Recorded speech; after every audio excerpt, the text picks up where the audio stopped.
So, sorry, I know my camera quality is not the best. It like looks all smeary and blurry, so that's fun.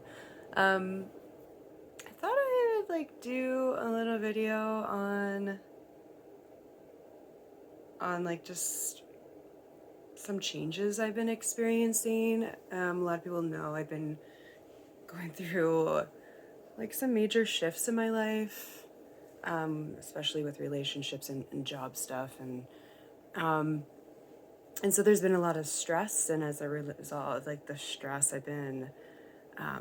my spiritual journey has kind of like exponentially like sped up, where I've been releasing a lot of emotions, from like what's been going on now, but like emotions from past lives, which for some people listening, they might be like, what? Like, what are you talking about? That's fine. I don't really care if you feel weird about it, but I'm just going to share my experiences. But like some memories connected to past lives have been coming up for the purpose of being able to understand like some of my struggles and like also understand where these strong emotions are coming from. And so I've been doing just a lot of like releasing, like feeling, allowing myself to cry, allowing myself to get angry. And also as a result of this, I've been experiencing like a lot of moments of like gratitude and love and bliss. And it's been like the full spectrum. And I also do believe like part of why this has been, like the timing has been such where all these changes have been happening, and like therefore as a result the changes, like being able to feel things and like let things come up to the surface, because like without like these traumas or these stressors, these things would not be brought to the surface, right? Because everything would be comfortable and hunky-dory, right? But also the timing is such that earlier in the summer I went off my Prozac. I started going off my Prozac probably like late spring, early summer, and then like was officially off just like a what, 3 days before Burning Man, I think is like when it was my official last dose. And it's my third time trying to go off Prozac. The other two times were not successful. I did go off of it. I realized it was like 2020, 2022, now 2024. And I've been on Prozac since I want to say 2017 maybe. And like the last time I went off of it, and I was off of it for probably 4 or 5 months, maybe longer than that. It was for a while. But like lots of anger came up, just like lots of angst. I was just so upset all the time. Like everything got me mad. Everything also annoyed me. Like I felt like I was hypersensitive to sounds and like in my environment. So if like things were not like exactly in its place, or like people weren't doing like their chores on like in a timely way, it would just piss me off. Like everything just was like, everything had to be like perfect, or it would just irritate the shit out of me. So, and like a lot of stressful things ended up happening during that period of time. So I was like, fuck this, I need to go back on Prozac. And I'm really glad I did. The first time, 2020, kind of a similar scenario where I went off of it, and like I was just super sensitive, super angry, like couldn't really function very well. So and I don't think I was off of it as long, but I went back on it. The reason I like hung in there for so long the first time or the second time last 2022 was because, apparently it could take your brain a long time to find equilibrium after you go off the meds. But it simply never happened for me. So this time, and I went off it pretty gradually, the first time, by the way. The second time, not so much. It was gradual, but in the way that I wasn't taking my Prozac consistently. And then when I moved, I packed it up somewhere, and then I couldn't find it, and therefore I just stopped taking it, which isn't like the best way. This time it was like very, very methodical. For those of you who are like wanting to go off meds, like just so you know, this is my journey. It's everyone's journey is different, but I was able to also have like the dosages very, very, very low at the end. So I like, and whereas in the past, like it was like there were higher dosages. So I feel like it was just like more of a gradual titration. And what made it even more gradual is like I still like would miss doses here and there. So like, I don't know, my body just got used to not having a lot in my system too. But I went off of my Prozac. didn't really even notice a whole lot of a difference because I was titrating off for so long. Um, the I think I started noticing a difference before I went fully off the Prozac. I noticed I would get more moody right around my period, like the PMS symptoms kind of came back a little bit more. But but besides that, the only difference is that I feel things more deeply, and the spectrum is wider. So like I have access to anger again. I didn't really have access to that when I was on Prozac. But I also have access to sadness. And I had access to sadness before, but again, it wasn't really that accessible. It was harder to feel that. But now I feel it. And now I feel it like a lot, you know. But I also feel like bliss and happiness and ecstasy and like these other upbeat emotions like joy, gratitude, a whole lot more often too. Where before in Prozac, it just kind of kept me even keel. I would feel things. I am very, very sensitive, so I definitely wasn't dulled out, like numbed out, like some people experience when they go on antidepressants. I still felt, but it just felt like, wow, I can like function and it's not overwhelming and I can be human. And like, I just felt like, you know, I could just kind of relax finally in my body. That's what I felt like when I was on Prozac. When was, you know, I needed it. I really needed it for that period of time. And like, I think the difference now is that I'm ready to feel. I just wasn't ready then. I think I was also going through like other traumas and stuff still that were kind of compounding where I just couldn't move through some of that stuff yet. It just wasn't the right time. And and now it is. For whatever reason it is. And I remember like when I went off of it, like I remember kind of like checking in with my intuition and like, is it the right time to do this now? Like is now the time? Because I asked myself that before and it didn't feel like the right time. And it did. And I was like, okay, I'm gonna give this a shot. I can always go back on it later if I need to, you know. And it's been like this, it's been really beautiful. It's been very intense. I think a big part of this shift is like making friends with my emotions, like loving my emotions instead of like judging them when they come up, especially the difficult emotions, like the heavier emotions, instead of judging them or like resisting them, pushing them away, telling myself a story about them that's not real or true. I'm just getting curious.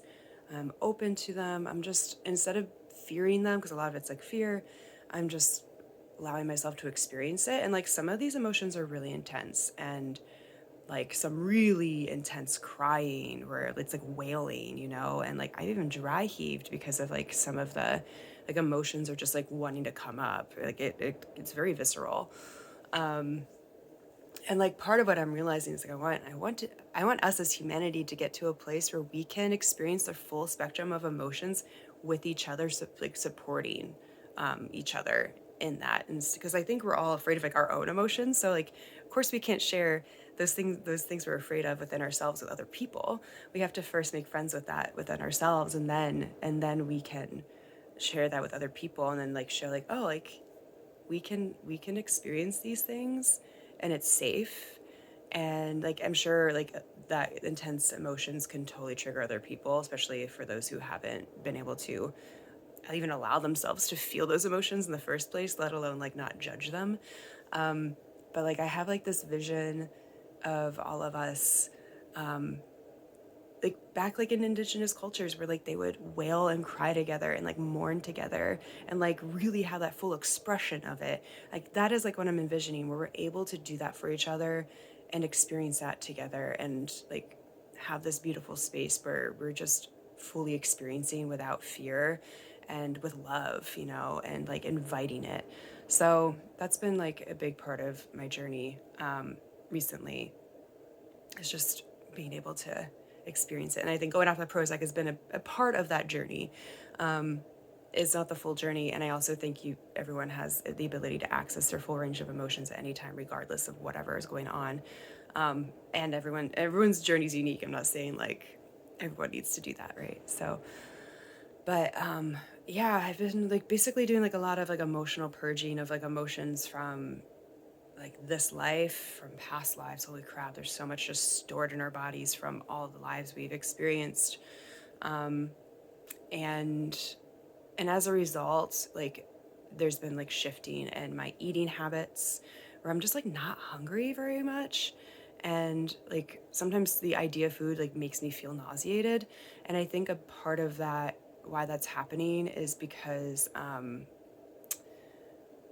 like I'm like basically purging emotions, and like it's so funny because like if you think about, oh, like you feel when you like actually allow yourself to feel emotions, a lot of them are like in your gut. They're like in your gut and like in your solar plexus area. Solar plexus is like belly button, like, you know, the main part of your belly basically. Um, and then there's like the sacral chakra too as well. That's below that, you know, more like where the reproductive organs are. And like a lot of our emotions are stored there. And you'll feel in your heart too, like if your heart's closed or open, you can't even really access your emotions if your heart is closed.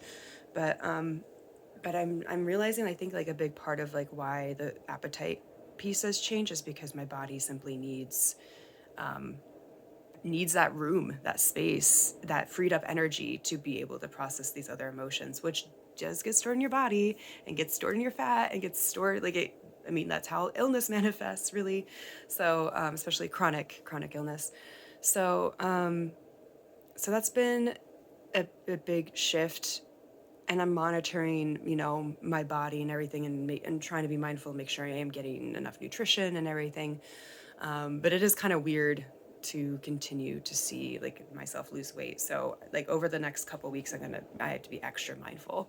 So I'll always report back. Maybe it'll like just stabilize. Who knows? And maybe I'm hoping like my appetite will kind of come back online too a little bit more as I release. Another interesting thing I've noticed too lately, which I think speaks to, it kind of gives me a little bit of reassurance, is that I've been noticing baby hair growing. And like I was kind of like noticing over like the last several years, like my hairline just thinning more than like I like it to. Like it's just like more noticeable when my hair is up. Like certain areas like don't look as full. And it's easier to see this when my hair is actually up because like the baby hairs are like more here.